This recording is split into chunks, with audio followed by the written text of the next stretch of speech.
Dear student, welcome to my channel Instant Learning. Today we are going to discuss about exercise 5.1 NCERT class 10th. Sum number 3rd. For the following APs, write the first term in the common difference. ये आपको AP दी हुई है, arithmetic progression दी हुई है, तो आपने इनमें first term और कॉमन डिफरेंस जो बताना है। तो फर्स्ट टर्म तो हमारी फर्स्ट में ही होती है, शुरू में ही, ठीक है। ये हमारा फर्स्ट टर्म हुआ A1 = 3। कॉमन डिफरेंस का फॉर्मूला होता है, ये ऐसे A1 है, ये A2 है, ये A3 है, ये A4 है। तो A2 में से A1 माइनस कर दो तो जैसे 1 में 3 में -2 है। ये जरूरी नहीं आपने A2 में से A1 माइनस करना, आप A3 में से A2, A4 में से A3, कोई भी जो है सक्सीडिंग टर्म से ये प्रीसीडिंग टर्म को माइनस करेंगे तो वो आपका कॉमन डिफरेंस आ जाएगा, ठीक है। सिमिलरली इसका सेकेंड पार्ट है, फर्स्ट टर्म हमारी फर्स्ट में ही है ये, ठीक है, ये A1 -5। अब कॉमन डिफरेंस क्या है, ये A1 है, ये A2 है। A2 में से A1 को माइनस करेंगे तो हमारा -1 और माइनस, ये माइनस का 5 इस जहाँ पे है, तो माइनस माइनस प्लस, ये माइनस प्लस 5 दोनों डिफरेंट साइन है, तो सब्ट्रैक्ट करेंगे। 5 में से 1 माइनस किया तो हमारा 4 है, ये हमारा कॉमन डिफरेंस आ गया। नाउ थर्ड पार्ट इसी का है, फर्स्ट टर्म का। फर्स्ट टर्म तो हमारी शुरू में ही होती है, ये हमारी फर्स्ट टर्म है, और कॉमन डिफरेंस कोई भी दो टर्म्स ले लो, इसमें से आप ये माइनस कर सकते हो, इसमें से ये माइनस कर सकते हो, इसमें से ये, कोई भी पिछली में से जो पहले वाली टर्म को माइनस करने पे आपको कॉमन डिफरेंस मिलेगा, ठीक है। तो A2 - A1 किया, A2 की टर्म, ये A1 की टर्म माइनस किया, एलसीएम लिया 3 है, 5 - 1 4/3, ये हमारा कॉमन डिफरेंस आ गया। ऐसे ही नेक्स्ट है फोर्थ पार्ट में, फर्स्ट टर्म फर्स्ट नंबर पे और common difference A2 - A1 1.7 0.6 minus करेंगे, आपको क्या मिलेगा 1.1, ये हमारा कॉमन डिफरेंस है, ठीक है। तो ये आपका हो गया fourth part. Now sum number fourth, which of the following are AP? If they form an AP, find the common difference and write 3 more terms. आपको ये एक सीक्वेंस दी हुई है, आपने देखना है कि ये AP फॉर्म हो रही है। अगर ये AP फॉर्म हो रही है तो आपने जो कॉमन डिफरेंस निकालना है और साथ में नेक्स्ट 3 टर्म्स निकालनी है। तो हम इसको चेक करेंगे AP है या नहीं। तो ये A1, A2, A3, A4 है, तो आपने A2 में से जो है A1 को माइनस किया, ये A2 है, A1 को माइनस किया, तो 4 - 2 2, फिर 8 - 4 ये 4। तो आपने देखा है कि पहली दो टर्म्स के अगर हमने इसमें से ये माइनस किया, इसका आंसर 2 आया, अगर 8 में से 4 को माइनस किया आंसर 4 है, दोनों आंसर डिफरेंट है, इसलिए ये AP सीक्वेंस नहीं हो सकती, ठीक है। So given sequence is not an AP। Now second part of sum number fourth, first term second third fourth term. तो आपने ये किया A2 में से A1 को माइनस किया, 5.2 - 2, तो एलसीएम लिया, 2 एलसीएम आया हमारा, तो ये 2 को 2 से डिवाइड किया 1 है, जो 1 हमारा आंसर है उसको आपने न्यूमरेटर के साथ मल्टीप्लाई किया 5 है। ऐसे भी 2 को 1 से डिवाइड करेंगे तो 2 आएगा, जो 2 हमारा आंसर आएगा, क्वोशिएंट आएगा, उसको आपने न्यूमरेटर के साथ मल्टीप्लाई किया तो 4 है। 5 - 4 1 1/2। तो ऐसे आपने A3 में से A2 को माइनस करना है, A3 टर्म में से A2 को माइनस किया, आपने एलसीएम लेकर इसको सॉल्व किया 1/2। नाउ हम देखते हैं कि ये पहले दोनों आंसर ठीक है, दोनों सेम है, तो कई बार होता है कि जो लास्ट वाला आंसर वो नहीं मिलता इनके साथ, इसलिए जो ज़रूरी है कि आप जो नेक्स्ट वाले आंसर को भी एक बार चेक कर लें कि वो भी डिफरेंस सेम आ रहा है नहीं। हमने इसको इससे माइनस किया, फिर इसमें से इसको माइनस किया, अब इसको इससे माइनस करके भी देख लेंगे। तो A4 में से A3 माइनस किया, तो ये हमारा ये है माइनस, एलसीएम लेकर माइनस करें 1/2 आया। Difference is same every time, therefore given sequence an AP। तो हमने यहाँ पे 3 डिफरेंस इसलिए फाइंड किए, जो फर्स्ट पार्ट था हमने 2 ही डिफरेंस फाइंड किए थे, क्योंकि वहाँ पे पहले 2 डिफरेंस से ही हमें पता चल गया था कि ये दोनों इक्वल नहीं है, तो ये AP नहीं है। अगर पहले 2 डिफरेंस इक्वल आते फिर हमें थर्ड फाइंड करने की ज़रूरत है, ठीक है। अगर पहले 2 डिफरेंस ही सेम आ रहे हैं तो फिर थर्ड फाइंड करो। अगर पहले 2 जो डिफरेंस का आंसर सेम नहीं है तो वहाँ पे ही रुक जाओ और वहाँ से ही आप बता सकते हो कि AP सीक्वेंस है या नहीं। तो यहाँ पे हमारी फर्स्ट टर्म तो ए जो है फर्स्ट टर्म हमारी क्या है 2 है, और डिफरेंस क्या है हमारा, ये डिफरेंस ही होता है, ये डिफरेंस हमारा 1/2 है। तो उसने कहा था कि अगर AP है तो नेक्स्ट 3 मोर टर्म्स फाइंड करो, मीन आपने 5th term, 6th term and 7th term को फाइंड करना है, ठीक है। तो A + 4D 4 डिफरेंस, ये 5 बन गया, 5D + A 6 बन जाएगा, और A + 6D 6 + 1 7 बन जाएगा। ये हमारा A7 का आंसर आ जाएगा। तो यहाँ पे आपने A की वैल्यू +4, यहाँ पे आपने D की वैल्यू को फिल किया, ठीक है। ये 2 2 ज़ा 4, 2 + 2 4। अब ऐसे ही आपने A + 5 D की वैल्यू 1/2 फिल की, ठीक है। तो ये 5 1 ज़ा 5, 5/2, टेक एलसीएम, 2 2 ज़ा 4 + 5 9/2, and now 7th term find करेंगे हम A + 6D, A + 6D, ये 2 3 ज़ा 6, ये 2 + 3 5, ये हमारी A5th A6th A7, ये नेक्स्ट 3 टर्म्स हमने फाइंड कर ली।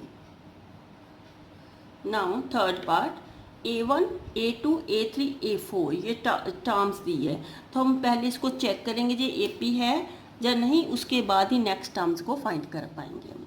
तो A2 में से A1 को माइनस किया, A2 -3.2 माइनस ये A1 की वैल्यू है -1.2, माइनस माइनस प्लस, दोनों डिफरेंट साइन है, तो आप इसको क्या करेंगे, ये माइनस करेंगे। जैसे दोनों डिफरेंट साइन है तो आपको माइनस करना पड़ेगा, ठीक है।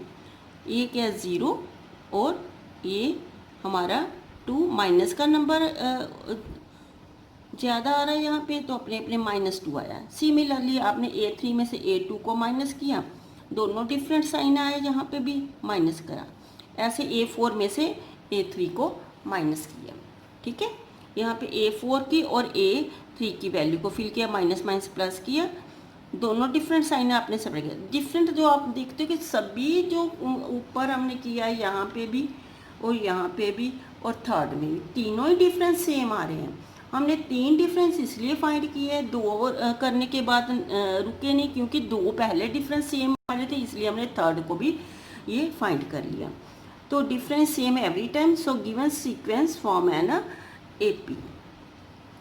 नेक्स्ट अगर ये AP है तो हमने 3 और टर्म्स को फाइंड करना है। A1 हमारे पास दी हुई है, D हमारी -2 है, तो A5 A6 A7 को फाइंड करना है।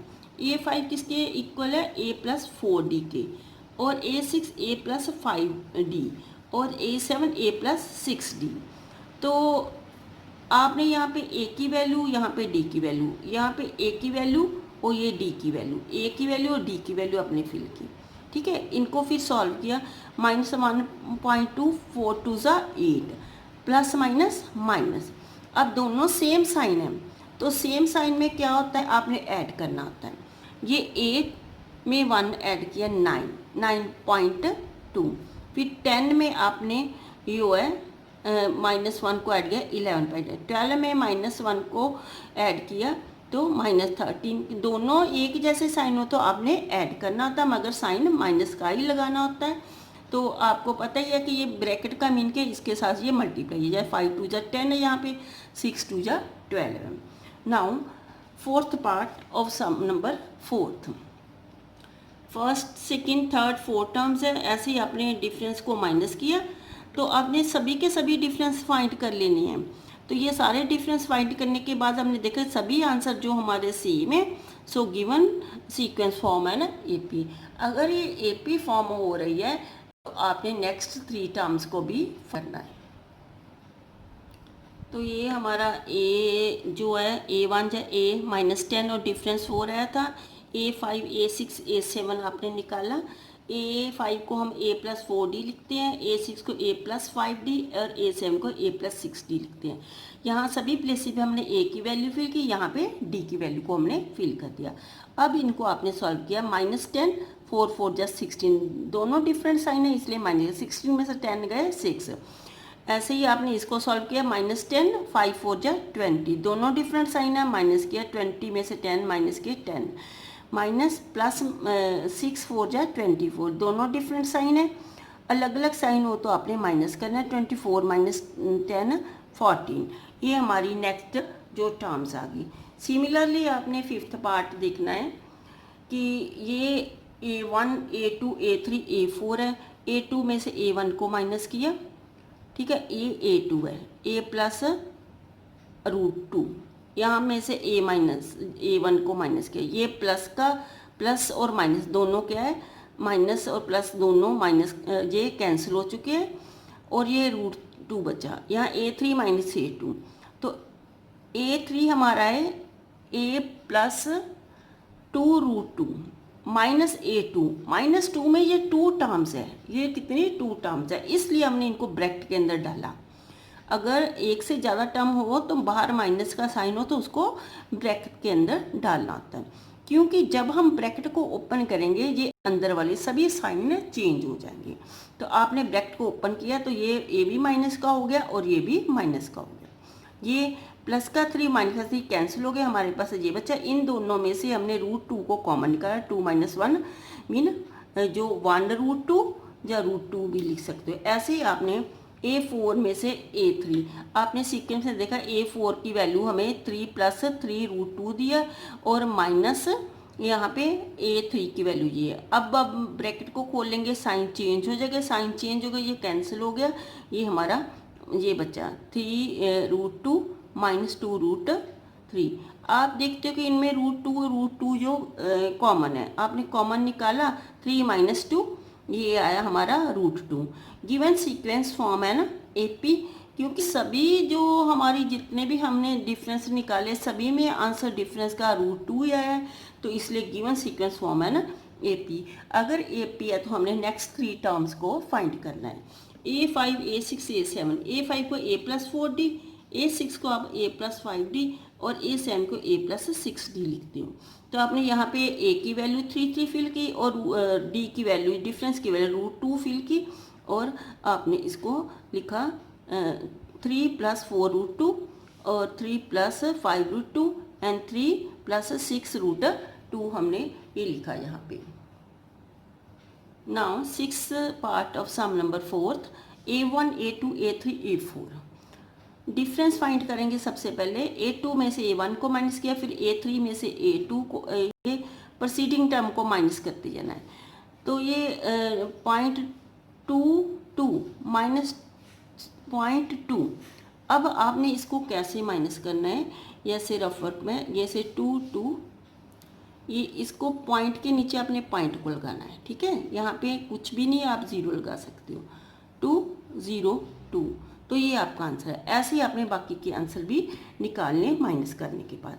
तो आप देखते थे आपको 3 आंसर निकालने की जरूरत, आप 2 आंसर में से भी कह सकते थे कि दोनों आंसर सेम नहीं है, इसलिए ये है गिवन सीक्वेंस जो है एपी नहीं है। ये थर्ड पॉइंट निकालने की यहाँ पे ज़रूरत नहीं, क्योंकि यहाँ पे दोनों में से ही दो पॉइंट से ये हमें पता चल गया कि दोनों डिफरेंस सेम नहीं। The given sequence is not an AP. Now seventh part और सम number 4th, A1 A2 A3 A4, A2 - A1, A3 - A2, A4 - A3। ये हमने माइनस किया, -4 में से -0 की तो 4 बचा, -8 माइनस प्लस, 8 -8 + 4 दोनों डिफरेंट साइन है तो सब्ट्रैक्ट करेंगे। ये हमारा माइनस का 4 बना, -12 माइनस माइनस प्लस, -12 + 8 ये दोनों डिफरेंट साइन अपने माइनस किए, -4। डिफरेंस सेम एवरी टाइम, सभी जो ऊपर डिफरेंस है वो सभी में माइनस हो रहा है। देयरफॉर गिवन सीक्वेंस फॉर्म है ना AP। तो फर्स्ट टर्म हमें दी हुई है, शुरू में ही दी हुई है, जो फर्स्ट टर्म है वो है हमारी 0, डिफरेंस हमारा 4 है। तो next term A5 A6 A7 निकालेंगे। इनके फॉर्मूले यहाँ पे लगा दिए, यहाँ पे A की वैल्यू फिल की, यहाँ पे D की वैल्यू फिल की।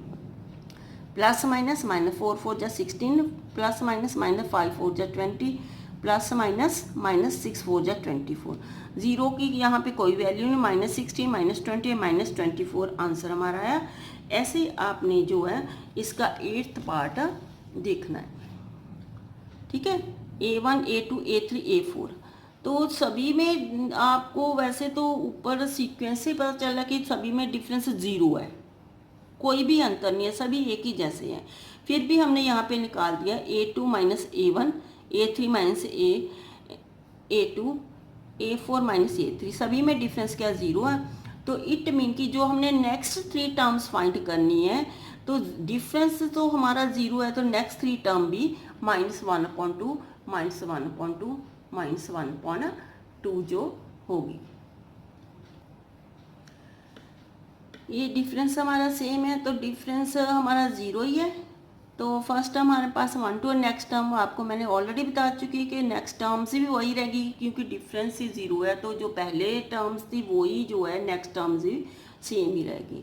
अब 9th पार्ट सम नंबर 4th, जैसे A1 A2 A3 A4 ये माइनस किया, A2 में से A1 फिर A3 में से A2 एंड ये आपने जब माइनस किया तो पहली 2 माइनस करने के बाद ही आपको पता चल गया कि दोनों डिफरेंसेस सेम नहीं है, इसलिए हमने नेक्स्ट डिफरेंस A4 - A3 का नहीं निकाला क्योंकि शुरू से ही हमें पता चल गया कि दोनों डिफरेंस सेम नहीं है। तो ये सीक्वेंस जो है AP नहीं होने वाली, ठीक है। तो इसलिए ये सीक्वेंस AP नहीं है। अब इसके बाद 10th पार्ट है सम नंबर 4th का। आपने जैसे A2 में से A1 माइनस किया, फिर A3 में से A2 माइनस किया, तो 2A में से A किया A, 3A में से 2A किया A, दोनों डिफरेंस सेम आ चुके हैं, इसलिए हमें नेक्स्ट डिफरेंस भी फाइंड करने की ज़रूरत है। 4A में से 3A माइनस किया तो भी है, सभी में डिफरेंस क्या सेम है, इसलिए जो गिवन सीक्वेंस है वो AP फॉर्म कर रही है, ठीक है। अब हमने A5 A6 and A7 term को निकालना है। A5 A + 4D, A6 A + 5D and A7 A + 6D। यहाँ पे आपने A की वैल्यू फिल करनी है। A की वैल्यू आपने सीक्वेंस से ऊपर गिवन में देखी है कि A की वैल्यू जो A ही है तो A ही रहने दिया, और D की वैल्यू अभी अभी अब मैंने निकाल ली हुई है ये वाली, तो A है, तो हमारा 4A + 1 5 बन गया, ठीक है। ऐसे ही A + 5A 6A बन गया, A + 6A 7A बन गया। ये हमारी नेक्स्ट जो है टर्म्स आ चुकी है। नाउ 11th पार्ट A1 है हमारी, A2 A3 A4 difference find करेंगे A2 - A1, ठीक है। A2 की वैल्यू हमारी कितनी A² है और A1 की वैल्यू A है। तो आप देखते हो इन दोनों में A कॉमन है, A कॉमन निकाला, A - 1 बचा, ठीक है। A3 - A2, A3 की वैल्यू हमारी क्या है ऊपर गिवन में A³ - A², तो यहाँ से A² कॉमन निकल रहा है, दोनों आंसर सेम नहीं है, ठीक है। ये देखो यहाँ पे A है, यहाँ पे A² है, तो इसलिए ये वो हमारी सीक्वेंस है वो AP नहीं है। नाउ 12th पार्ट A1 है, ये A2 है, A3 A4 है। अब A2 में से A1 को माइनस किया, इसके हमने प्राइम फैक्टर बनाए। 8 को हम ब्रेक कर सकते हैं 2 × 2 × 2, 2 2 जा 4 4 2 जा 8। आपने 8 के प्राइम फैक्टर बनाने हैं, फिर ये 2 वो ऐसे ये खुद ही प्राइम है, तो ये जो पेयर का हमने बाहर निकाला सिंगल 2 बना। तो ये आप देख रहे हो कि इनमें से √2 जो है कॉमन है, तो यहाँ 2 - 1 ये √2 हमारा आंसर है। ऐसे A3 - A2 करेंगे, तो 18 के आपने प्राइम फैक्टर बनाए, जैसे 18 के प्राइम फैक्टर जैसे 2 9 जा 3 3 जा, ठीक है। 18 के प्राइम फैक्टर, यहाँ 8 के प्राइम फैक्टर। तो यहाँ पे जो 2 पेयर का बाहर निकलेगा रूट से 3 बनेगा, यहाँ पे 2 जो पेयर है बाहर निकल कर सिंगल 2 बनेगा। तो अब देखते हो कि इनमें से रूट 2 कॉमन है, ठीक है। तो ये 3 - 1 1 रूट 2। तो पहले भी हमारा आंसर रूट 2 था, अब भी हमारा आंसर रूट 2 है। इसलिए मैं नेक्स्ट जो हमारे एक पेयर रहता है A4 - A3 का, उसका भी आंसर निकाल कर देखेंगे कि वो भी इनके इक्वली आ रहा है। फिर 32 के आपने प्राइम फैक्टर बना लिए, 18 के प्राइम फैक्टर बना लिए, ये पेयर का सिंगल और यहाँ पे पेयर का सिंगल बना, ये 3 का सिंगल बना। तो 2 2 ज़ा 4। अब देखते हो यहाँ पे से रूट 3 जो रूट 2 कॉमन है, तो ये भी रूट 2 आंसर है। सभी जो में आंसर जो डिफरेंस जो हमारा एक ही जैसा है, A2 - A1 सभी डिफरेंस सेम है, इसलिए गिवन जो है हमारी सीक्वेंस वो AP फॉर्म कर रही है। नाउ ये हमारी फर्स्ट टर्म रूट 2 है, डिफरेंस भी रूट 2 है। A5 A6 A7 टर्म्स आपने फाइंड करनी है। A5 A+4D, A6 A+5D and A7 A+6D। यहाँ पे आपने A की वैल्यू फिल की, यहाँ पे आपने सभी पे D की वैल्यू फिल कर दी। तो आप देखते हो कि यहाँ पे रूट 2 क्या है, कॉमन है। यहाँ 4 + 1 5 रूट 2, यहाँ पे भी क्या रूट 2 क्या है, कॉमन है। 1 + 5 रूट 6, ये हमारा 5 + 1 6 रूट 2।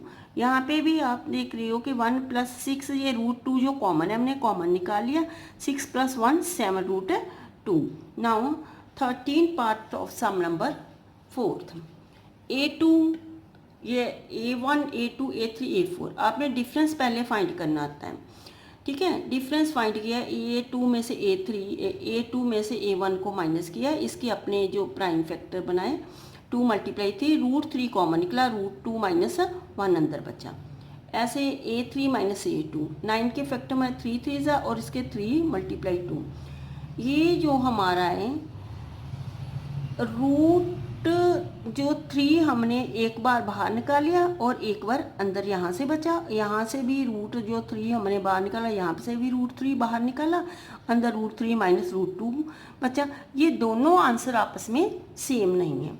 अगर ये सेम नहीं है तो ये AP सीक्वेंस नहीं फॉर्म आ रही, ठीक है। आप जरूरी नहीं, अब ये आपको इतना करने की ज़रूरत नहीं, आप यहाँ से भी एक सीधा बता सकते हो कि दोनों, आपको क्लियरली दिख रहा है कि ये दोनों आंसर नहीं बराबर, तो आप यहाँ पे से भी बोल सकते हो, इसका बिना सॉल्व किए यहाँ से भी बोल सकते हो कि ये AP सीक्वेंस नहीं है, क्योंकि डिफरेंस सेम नहीं है।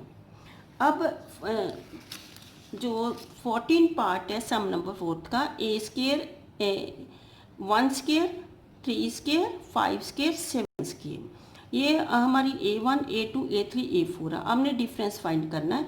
A2 - A1 3 3 ज़ा 9 - 1 8, ये 5⁻² -3, ये अपने 5 5 ज़ा 25 - 3 3 ज़ा 9 16 हमारा आ चुका है।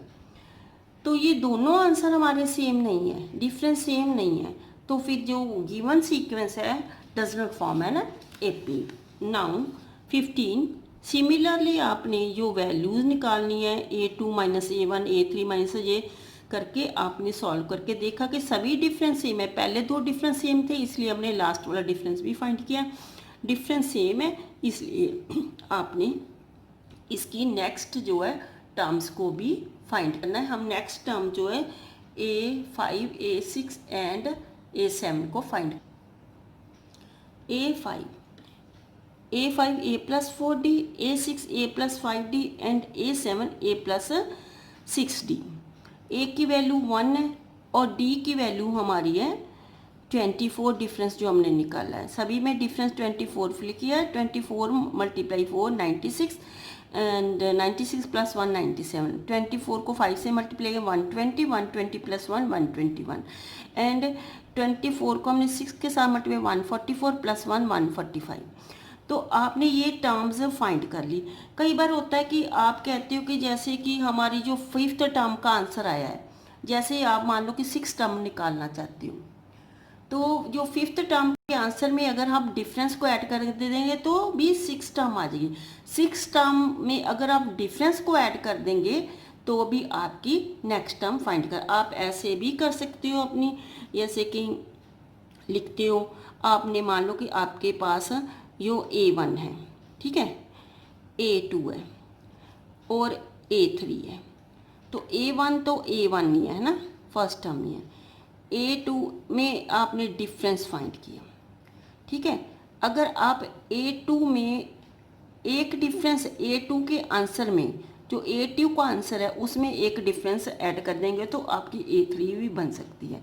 जैसे A4 है, आप A3 के आंसर में अगर एक डिफरेंस ऐड कर देंगे तो आपकी A4 भी बन सकती है। मगर ये जो मेथड ज़्यादा बेटर इसलिए नहीं रहता, कई बार आता है कि बाय मिस्टेक हमारी कोई जो एक टर्म, मान लो कि सेकंड टर्म गलत आ चुकी है, तो हम उसी सेकंड टर्म के आंसर को थर्ड में फिल करेंगे तो हमारा थर्ड का आंसर भी गलत हो जाएगा। अगर थर्ड के आंसर का, जो थर्ड का आंसर गलत आया, हम फोर्थ में फिल करेंगे तो फोर्थ का आंसर भी गलत आ जाएगा। तो इससे सभी आंसर गलत हो जाएंगे। और जो मैंने ऊपर मेथड बताया, अगर आपका A2 का आंसर गलत है तो ये ज़रूरी नहीं है कि आपका A3 का भी गलत आ जाए या A4 का भी गलत आ जाए, ठीक है। तो इसलिए मैंने वो दूसरा मेथड यूज़ किया है। बाकी आप ये मेथड भी यूज़ कर सकते हो नेक्स्ट टर्म फाइंड करने के लिए। Thank you.